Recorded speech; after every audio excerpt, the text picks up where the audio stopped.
Good evening students. देखिए आज हम लोग देखेंगे आपका torque on a dipole in a uniform electric field.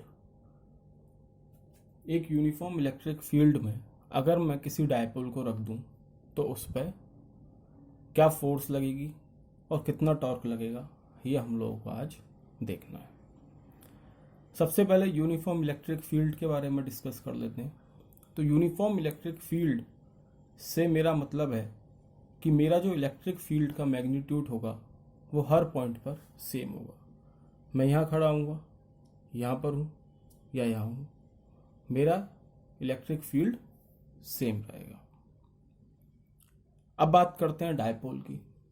तो डायपोल जैसा कि हम पहले भी डिस्कस कर चुके हैं, डायपोल मेरा होता है जब दो इक्वल एंड अपोजिट चार्जेस एक माइन्यूट डिस्टेंस से सेपरेट हो, एक स्मॉल डिस्टेंस से सेपरेट हो, उसको मैं डायपोल बोलता हूँ।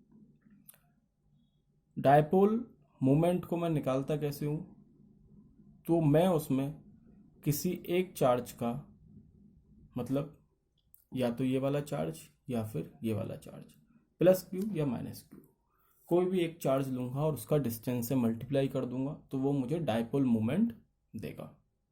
ये चीज़ हम लोग पहले डिस्कस कर चुके हैं। अब यहाँ पर हम लोग क्या कर रहे हैं कि we considered a uniform electric field. हमने एक यूनिफॉर्म इलेक्ट्रिक फील्ड कंसिडर करा। ये जो एरोज दिख रहे हैं तुम्हें, ये यूनिफॉर्म इलेक्ट्रिक फील्ड दिखा रहे हैं। And in that field we placed a dipole, this which is represented here by a red pen. यहाँ पर हमने डायपोल को रेड पेन से दिखाया है, जिसको हमने एक यूनिफॉर्म इलेक्ट्रिक फील्ड में रखा और इंक्लाइंड रखा, मतलब हमने उसको टेढ़ा रखा है और उसका एंगल कितना बन रहा है इलेक्ट्रिक फील्ड के साथ, थीटा बन रहा है। क्योंकि यहाँ इलेक्ट्रिक फील्ड मौजूद है और यहाँ पे चार्ज भी मौजूद है, तो सिंपल सी बात है कि दोनों चार्ज पे मेरा फोर्स एक्ट होगा। क्योंकि हम लोग देख चुके हैं कि ई इलेक्ट्रिक फील्ड क्या होता है, एफ अपॉन क्यू, या मैं कह सकता हूं F is equal to Q E. क्योंकि यहाँ दो चार्ज हैं, एक प्लस क्यू एक माइनस क्यू है, तो दोनों पे फोर्स लगेगी। ठीक है, जो प्लस क्यू पे फोर्स लगेगी वो किस डायरेक्शन में होगी, वो अलोंग इलेक्ट्रिक फील्ड होगी। जिस डायरेक्शन में आपका इलेक्ट्रिक फील्ड होगा उसी डायरेक्शन में आपकी फोर्स भी लगेगी। क्यों लगेगी, इस चीज को हम डिस्कस कर लेते हैं थोड़ा सा। Wait for a while. Yes, blank paper. जैसा कि हम लोगों ने लास्ट लेक्चर्स में देखा था कि जब भी हम इलेक्ट्रिक फील्ड के बारे में डिस्कस करते हैं तो हम एक पॉजिटिव टेस्ट चार्ज कंसीडर करते हैं। पॉजिटिव टेस्ट चार्ज जो कि मेरा होता है क्यू नॉट पॉजिटिव, नेगेटिव के लिए भी होगा क्यू नॉट। अब देखो, इलेक्ट्रिक फील्ड है हमारा मौजूद, इन दोनों के बीच में फोर्स लगेगी बाय कूलम्स लॉ। कैसी फोर्स होगी, रिपेल फोर्स होगी, ये एक दूसरे को रिपेल करेंगे। तो ये जो चार्ज है जिसकी वजह से इलेक्ट्रिक फील्ड भी है यहाँ पर, ये इस पे कैसी फोर्स लगाएगा, रिपेल करेगा, इसको इस डायरेक्शन में लगाएगा ऐसे, ठीक है, इस तरीके से। और इलेक्ट्रिक फील्ड भी हमारा कैसे है, इस डायरेक्शन में। तो हमारा जो फोर्स लग रहा है प्लस क्यू पे वो कैसा है, अलोंग इलेक्ट्रिक फील्ड। सिमिलरली जब ये माइनस क्यू इस पे फोर्स लगाएगा तो वो कैसी होगी, अट्रैक्टिव होगी, मतलब इस डायरेक्शन में, या इसको और आगे ले आऊं ऐसे, मतलब अपोजिट टू इलेक्ट्रिक फील्ड। ठीक है, इलेक्ट्रिक फील्ड के अपोजिट आपकी फोर्स लग रही है माइनस क्यू पे। तो इस तरीके से जो आपकी फोर्स आती है वो माइनस क्यू पे अपोजिट डायरेक्शन में आएगी और प्लस क्यू पे along the electric field direction में आएगी। क्योंकि यहाँ दो फोर्स लग रही है, प्लस क्यू पे क्यू ई लग रही है, माइनस क्यू पे माइनस क्यू ई लग रही है, तो जो इस पर टोटल ट्रांसलेटिंग फोर्स होगी, नेट ट्रांसलेटिंग फोर्स होगी डायपोल पे, वो कितनी हो जाएगी? 0। नेट ट्रांसलेटिंग फोर्स कितनी हो जाएगी? नेट फोर्स कितनी हो जाएगी दोनों पे? क्योंकि इक्वल एंड अपोजिट फोर्स लग रही है, एक इस डायरेक्शन में लग रही है, एक इस डायरेक्शन में लग रही है, तो Q E minus Q E कितनी होगी? 0 होगी। तो नेट ट्रांसलेटिंग फोर्स डायपोल पे आपकी 0 होगी। कितनी होगी? 0। लेकिन इसमें एक कंडीशन है कि ये जो फोर्स होगी, नेट फोर्स, ये 0 कब होगी? जब आपका इलेक्ट्रिक फील्ड यूनिफॉर्म होगा। यूनिफॉर्म इलेक्ट्रिक फील्ड हम लोग कंसीडर कर चुके हैं पहले। अगर मेरा इलेक्ट्रिक फील्ड यूनिफॉर्म नहीं है तो ये नेट ट्रांसलेटिंग फोर्स भी 0 नहीं होगी। क्यों नहीं होगी? क्योंकि ये जो फोर्स लग रही है ना, इसका मैग्नीट्यूड चेंज हो जाएगा। क्यों? क्योंकि अगर मेरा नॉन यूनिफॉर्म इलेक्ट्रिक फील्ड है तो इसका मतलब ये हो गया कि इलेक्ट्रिक फील्ड की वैल्यू पोजीशन वेक्टर पर डिपेंड कर रही है। मतलब ई आर लिखना पड़ेगा मुझे, पोजीशन वेक्टर पर डिपेंड कर रही है।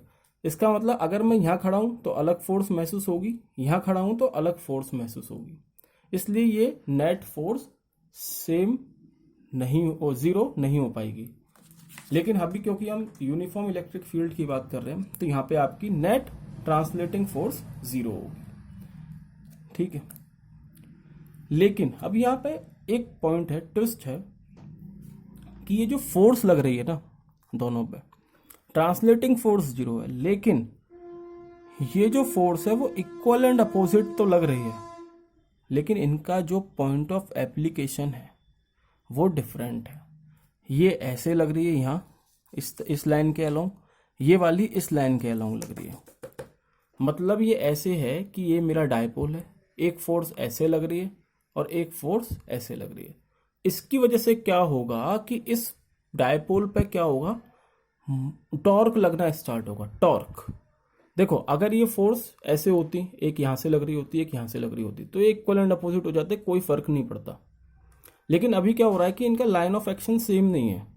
ये एक फोर्स ऐसे लग रही है, दूसरी फोर्स यहाँ लग रही है नीचे, तो ये इसको घुमाने की कोशिश कर रही है फोर्स, और इसी की वजह से क्या जनरेट होगा? आपका कपल जनरेट हो जाएगा, जिसकी वजह से आपका टॉर्क लगना स्टार्ट होगा इस डायपोल पर।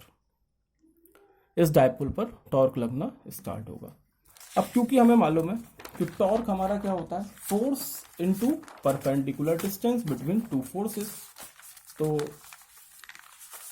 let us refer to the diagram again, and you can easily see that there is a force on plus q charge plus qe and minus q charge is minus qe। और इसमें हो क्या रहा है कि हम जब टॉर्क निकालते हैं तो फोर्स इनटू परपेंडिकुलर डिस्टेंस होता है। परपेंडिकुलर डिस्टेंस कैसे? जब मैं इस लाइन ऑफ एक्शन को आगे बढ़ाऊंगा तो ये जो परपेंडिकुलर डिस्टेंस है कितना है? 2a sin theta. अब 2a sin थीटा कैसे आया? तो ये आपका थीटा एंगल पे इंक्लाइंड है। हम इसको यहाँ पे कर लेते हैं। ये देखो, ये थीटा एंगल पे इंक्लाइंड है, ये चीज। अगर मैं इसके दो कंपोनेंट करूं तो 2a cos थीटा निकलेगा यहाँ, और 2a sin थीटा निकलेगा ऐसे। तो जितना ये 2a sin थीटा होगा उतना ही ये भी होगा, तो ये आपका कितना आ गया? 2a sin theta. और यही आपका परपेंडिकुलर डिस्टेंस है। तो force into perpendicular distance, force कितनी है आपकी? Q है, QE है, और परपेंडिकुलर डिस्टेंस है आपका 2a sin थीटा। तो हमारा जो टॉर्क आया वो कितना आया? QE, फोर्स QE और perpendicular distance 2a sin theta. अभी मैंने बताया था डायपोल क्या होता है? डायपोल मूवमेंट एनी चार्ज का मैग्नीट्यूड मल्टीप्लाई बाय उनके बीच का डिस्टेंस, मतलब Q इंटू 2a। तो ये हमारा आया QE into 2a sin theta. अब यहाँ पे 2a है और Q है, इसकी जगह मैं क्या लिख सकता हूँ? Dipole movement. मैंने लिख दिया torque is equal to PE sin theta. तो ये है आपका फॉर्मूला, जो वो टॉर्क एक्सपीरियंस कर रहा है आपका डायपोल, उसका फॉर्मूला PE sin थीटा। इस PE sin थीटा को मैं P क्रॉस E भी लिख सकता हूँ। क्योंकि क्रॉस प्रोडक्ट क्या होता है, A cross B is equal to A B sine theta. तो यहां से आपका जो टॉर्क हो गया वो हो गया torque is equal to P cross E, या torque is equal to P sine theta. इसका डायरेक्शन क्या होगा, तो देखो ये डायपोल है, ये इलेक्ट्रिक फील्ड जा रहा था तुम्हारा, एंगल बना रहा है थीटा। क्रॉस प्रोडक्ट में तुम लोगों ने पढ़ा है 11th क्लास में कि क्रॉस प्रोडक्ट में जो क्रॉस प्रोडक्ट आता है ना वो इसके परपेंडिकुलर आता है प्लेन के। तो टॉर्क का डायरेक्शन क्या होगा, perpendicular to both dipole moment E के दोनों के परपेंडिकुलर होगा आपका टॉर्क। तो ये हो गया आपका टॉर्क जो डायपोल मूवमेंट एक्सपीरियंस कर रहा है। अब इसमें दो केस आते हैं। केस क्या है कि अगर मेरा थीटा जीरो हो जाए, तो थीटा जीरो से मेरा मतलब है कि ये देखो ये इलेक्ट्रिक फील्ड है। अब ये इलेक्ट्रिक फील्ड एंगल थीटा को जीरो करना है, तो थीटा जीरो कब होगा, इंक्लाइंड रखा है तो थीटा है, थीटा तभी जीरो होगा जब मैं इसको पैरेलल रख दूंगा ऐसे। अब थीटा आपका क्या हो गया, जीरो हो गया, ये माइनस क्यू ये प्लस क्यू, ये 2 है। तो इस टाइम पर आपका टॉर्क कितना होगा, तो भाई इसमें थीटा की जगह जीरो पुट कर दो, तो टॉर्क कितना आ गया, जीरो। या मैं इसको कह सकता हूं अगर मेरा डायपोल पैरेलल रखा है इलेक्ट्रिक फील्ड के, पैरेलल टू इलेक्ट्रिक फील्ड, तो मेरा टॉर्क कितना होगा, जीरो होगा। दूसरा केस होता है अगर मेरा थीटा 90 डिग्री है, तो थीटा 90 डिग्री का मतलब ये मेरा यूनिफॉर्म इलेक्ट्रिक फील्ड, और मेरा जो डायपोल है वो इस तरीके से रखा है ऐसे, कितना एंगल बना रहा है, थीटा, मतलब 90 डिग्री, ये प्लस क्यू ये माइनस क्यू, बीच का डिस्टेंस 2 है। तो ये कितना हो जाएगा आपका, जब मैं इसमें थीटा की वैल्यू 90 डालूंगा तो टॉर्क आ जाएगा पी। मतलब जब मेरा डायपोल परपेंडिकुलर रखा होगा इलेक्ट्रिक फील्ड के, तो मैक्सिमम टॉर्क उसे महसूस होगा, डायपोल को मैक्सिमम टॉर्क महसूस होगा, एक्सपीरियंस होगा, वो उसका मैग्नीट्यूड क्या है, पी। तो ये आपके दो केस है। इसमें क्या है, जब आपका परपेंडिकुलर रखा हो, परपेंडिकुलर टू इलेक्ट्रिक फील्ड।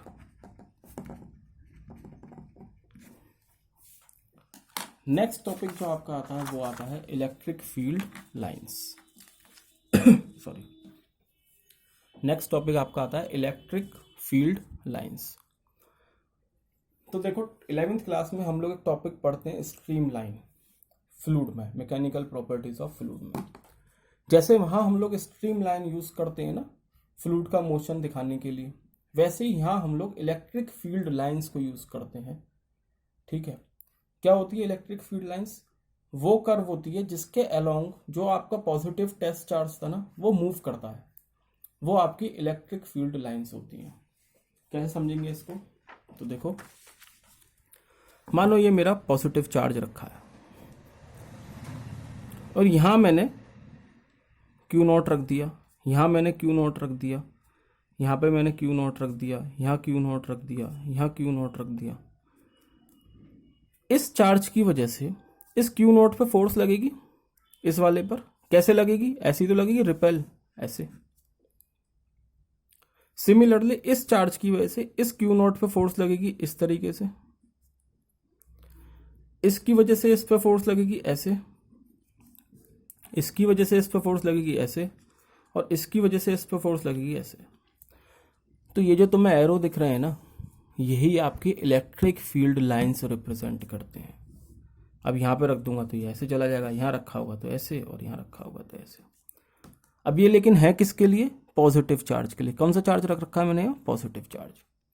तो यही आपकी क्या है, इलेक्ट्रिक फील्ड लाइंस। कैसे डिफाइन करते हैं हम, कि electric field lines defined as the curve along which a small positive charge q naught would tend to move when free to do so in an electric field। Electric field में अगर मैं किसी positive test charge को छोड़ दूं और वो जिस लाइन के along मूव करेगा और उसका जो मुझे कर्व मिलेगा वही मेरी इलेक्ट्रिक लाइन होंगी, इलेक्ट्रिक फील्ड लाइंस होंगी। इसकी कुछ कैरेक्टरिस्टिक्स होती हैं। तो कैरेक्टरिस्टिक्स जैसे स्ट्रीम लाइन ट्यूब पे था कि स्ट्रीम लाइन ट्यूब में जहां मैं टेंजेंट डालता हूं वहां मेरी फोर्स आ जाती है। इसी तरीके से इसमें कि इलेक्ट्रिक लाइन ऑफ फोर्सेस पे मैं जो टेंजेंट डालूंगा वो मुझे किसका डायरेक्शन देंगी, इलेक्ट्रिक फील्ड का डायरेक्शन देंगी उस पॉइंट पर इलेक्ट्रिक फील्ड का डायरेक्शन देंगी। ये पॉइंट कंसिडर कर लो यहाँ पर। अब देखो ये तो स्ट्रेट लाइन बन रही है, मतलब इस पे अगर मैं टेंजेंट डालूं तो यही टेंजेंट होगी, तो ये क्या दे रही है मुझे, इलेक्ट्रिक फील्ड लाइन का डायरेक्शन दे रही है। तो यही वो बोल रहा है कि अगर मैं इलेक्ट्रिक लाइन ऑफ फोर्स इस पर टेंजेंट डालता हूँ, मान लो अभी अगर तुम्हें ऐसे कर्व बना के दे दी जाए इस तरीके से, और मुझे इस पॉइंट पे इलेक्ट्रिक फील्ड लाइन की डायरेक्शन निकालनी है, तो मैं ऐसे टेंजेंट डालूंगा और ये इलेक्ट्रिक फील्ड लाइन की डायरेक्शन आ गई। तो जो टेंजेंट डालूंगा इलेक्ट्रिक फील्ड लाइंस पे वो मुझे इलेक्ट्रिक फील्ड का डायरेक्शन देंगी। फ्री स्पेस में जो आपकी इलेक्ट्रिक फील्ड लाइंस होती हैं वो कंटिन्यूअस कर्व बनाती हैं, मतलब पॉजिटिव चार्ज से निकलेंगी और नेगेटिव चार्ज पर टर्मिनेट हो जाएंगी। इस पॉइंट को मैं अभी एक्सप्लेन करूंगा, wait for a minute just. उससे पहले हम तीसरा पॉइंट देखते हैं। ये दो इलेक्ट्रिक फील्ड लाइंस कभी भी इंटरसेक्ट नहीं करती। जैसे हमारी स्ट्रीम लाइन इंटरसेक्ट नहीं करती थी, ऐसी मेरी इलेक्ट्रिक फील्ड लाइन भी कभी इंटरसेक्ट नहीं करती। क्यों नहीं करती ये बता चुके हैं। अगर मान लो ये इंटरसेक्ट कर गई और मैंने इस पर टेंजेंट डाली तो ये इलेक्ट्रिक फील्ड की डायरेक्शन हो गई, लेकिन टेंजेंट तो ये वाली भी हो सकती है, तो ये भी इलेक्ट्रिक फील्ड की डायरेक्शन हो गई। एक पॉइंट पे दो डायरेक्शन तो नहीं हो सकती, पॉसिबल नहीं है, इसलिए ये हमारी इंटरसेक्ट नहीं करती, कभी भी इंटरसेक्ट नहीं करती। They do not intersect each other. If they do so, अगर ये ऐसा करती हैं, इंटरसेक्ट कर भी लेती हैं, तो क्या होगा उसका मतलब, then it would mean two direction of electric field at point of intersection which is not possible. अगर ये इंटरसेक्ट कर भी लेती हैं तो इसका मतलब ये हो जाएगा कि पॉइंट ऑफ इंटरसेक्शन पे इलेक्ट्रिक फील्ड के दो डायरेक्शन है और ये चीज पॉसिबल नहीं है।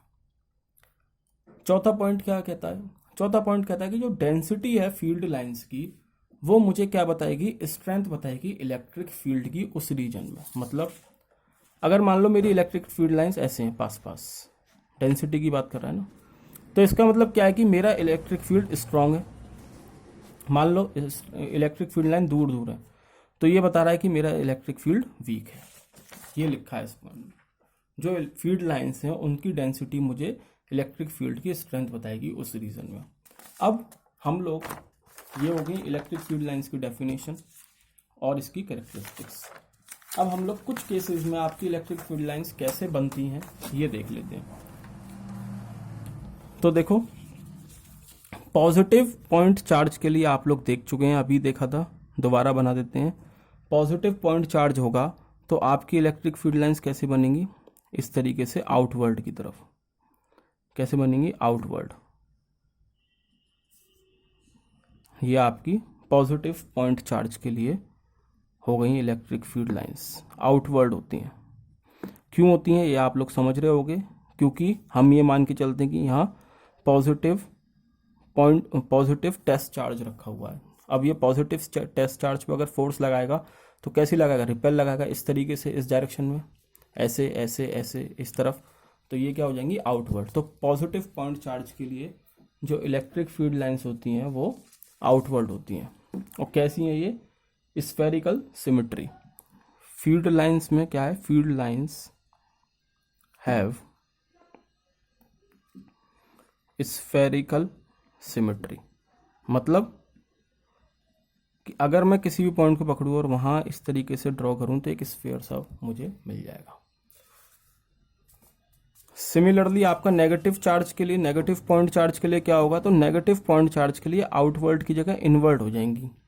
इनवर्ड का मतलब है, मान लो यहाँ कोई पॉजिटिव टेस्ट चार्ज रखा है क्यू नॉट, तो ये उसको अट्रैक्ट ही तो करेगा अपनी तरफ, मतलब ऐसे ऐसे, इधर ऐसे, इधर होगा तो ऐसे कर देगा। तो पॉजिटिव नेगेटिव पॉइंट चार्ज के लिए आपकी जो इलेक्ट्रिक फील्ड लाइंस होती हैं वो इनवर्ड होती हैं। कैसी होंगी, इनवर्ड। और इसमें भी आपको स्फेरिकल सिमेट्री मिलेगी।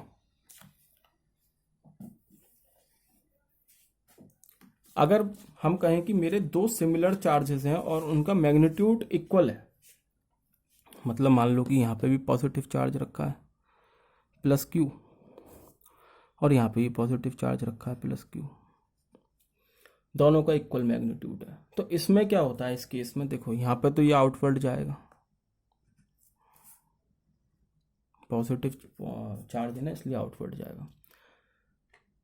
अब इस जगह पर आपको एक न्यूट्रल पॉइंट भी मिलेगा जहां आपका इलेक्ट्रिक फील्ड जीरो होगा। क्यों? मान लो यहाँ कोई पॉइंट चार्ज रखा है, ये अपनी तरह ये इसको यहाँ रिपेल करेगा, ये इसको यहाँ रिपेल करेगा, तो एक पॉइंट ऐसा होगा जहाँ इलेक्ट्रिक फील्ड जीरो हो जाएगा। उस पॉइंट को मैं क्या बोलता हूँ? न्यूट्रल पॉइंट बोलता हूँ, E is equal to zero. और इसके हिसाब से यहाँ पर आपकी इलेक्ट्रिक फील्ड लाइंस बनेंगी। तो क्या मुझे यहाँ मिलता है? कर्व मिलते हैं इस तरीके से। पर ये सब होंगे कैसे? आउटवर्ड की तरफ होंगे, क्योंकि पॉजिटिव चार्ज रखा हुआ है हमारे यहाँ। नेगेटिव होता तो यही इनवर्ड हो जाते हैं।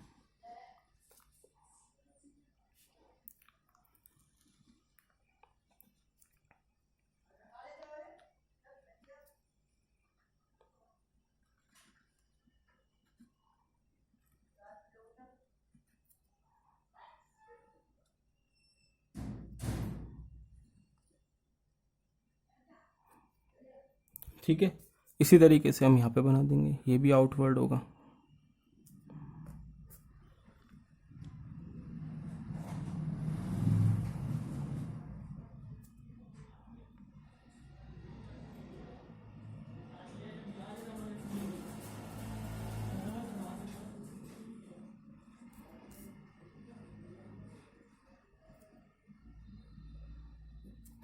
ठीक है, ये आपका हो गया जब आपके सिमिलर चार्जेस रखें लेकिन उनका मैग्नीट्यूड इक्वल है।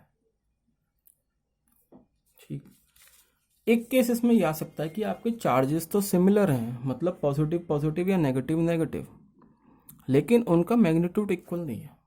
मैग्नीट्यूड उनका इक्वल नहीं है। मान लो ये प्लस क्यू चार्ज है और ये 4Q चार्ज है।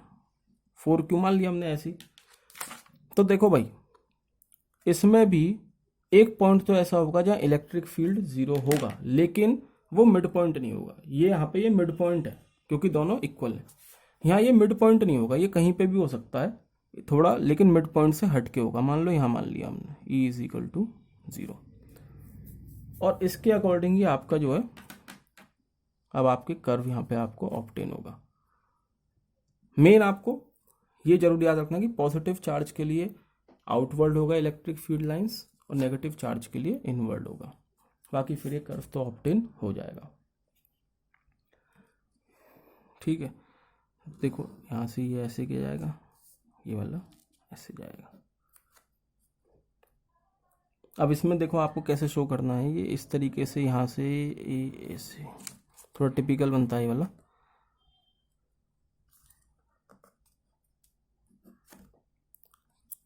क्योंकि यहाँ पर तो जीरो की तरफ अप्रोच कर रहा है, लेकिन जीरो है नहीं ना, तो यहाँ पे ये घूम जाएगा ऐसे।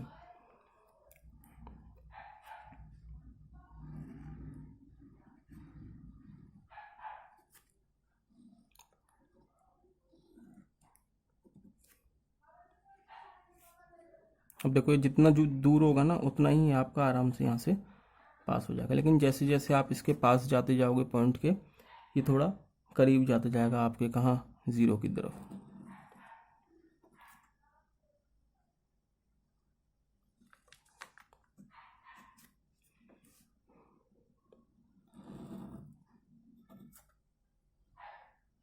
लेकिन जीरो दिखाना नहीं है, जीरो सिर्फ आपको एक पॉइंट मिलेगा यहाँ। ठीक है, इस तरीके से आपका ये हो गया। अब अगला जो है, अगला है आपका डिसिमिलर चार्जेस है लेकिन मैग्नीट्यूड इक्वल है। डिसिमिलर चार्ज मतलब एक पॉजिटिव हो जाएगा, एक आपका नेगेटिव हो जाएगा। अब यहाँ हम वो पॉइंट डिस्कस करने वाले हैं जो हमने पीछे छोड़ दिया था इसकी कैरेक्टरिस्टिक्स में, जो हमने ये लिखा था ना। देखो एक बार इसको पढ़ लेते हैं। In free space they are continuous curve which emerges from positive charge and terminates at negative charge. क्या कह रहा है? फ्री स्पेस में ये कंटिन्यूअस कर्व होते हैं जो कि पॉजिटिव चार्ज से निकलते हैं, इमर्जेस फ्रॉम पॉजिटिव चार्ज, और टर्मिनेट हो जाते हैं नेगेटिव चार्ज की तरफ। क्या कहना चाह रहा है? तो हमने दो डिसिमिलर चार्ज ले लिए, मतलब एक पॉजिटिव एक नेगेटिव, और दोनों का मैग्नीट्यूड इक्वल है। तो क्या होगा देखो, क्योंकि आपको मालूम है कि इसके लिए क्या होगा, यहां से तो ये आउटवर्ड होगा, पॉजिटिव चार्ज है, लेकिन जो इसके लिए आउटवर्ड है वही इसके लिए इनवर्ड होगा। नेगेटिव चार्ज के लिए, समझ में आ रहा है? इसके लिए जो आउटवर्ड है, मतलब जितना यहाँ से निकल रहा होगा वो यहाँ जाकर टर्मिनेट हो जाएगा, क्योंकि दोनों इक्वल एंड अपोजिट चार्जेस हैं।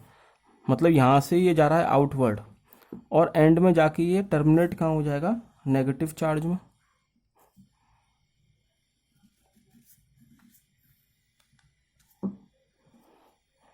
ऐसे यहाँ पर आउटवर्ड निकला और टर्मिनेट हो जाएगा नेगेटिव चार्ज में जाके। ये वो कह रहा था, यही उसने कहा था कि emerges from positive charge and terminates in negative charge. तो ये वैसे ही है जैसे आपने मैग्नेटिक लाइंस पढ़ी थी 10th क्लास में। ये देखो, ये यहाँ टर्मिनेट्स होते हुए दिखा दिया और वहाँ हमने इमर्ज होते हुए दिखा रहे हैं।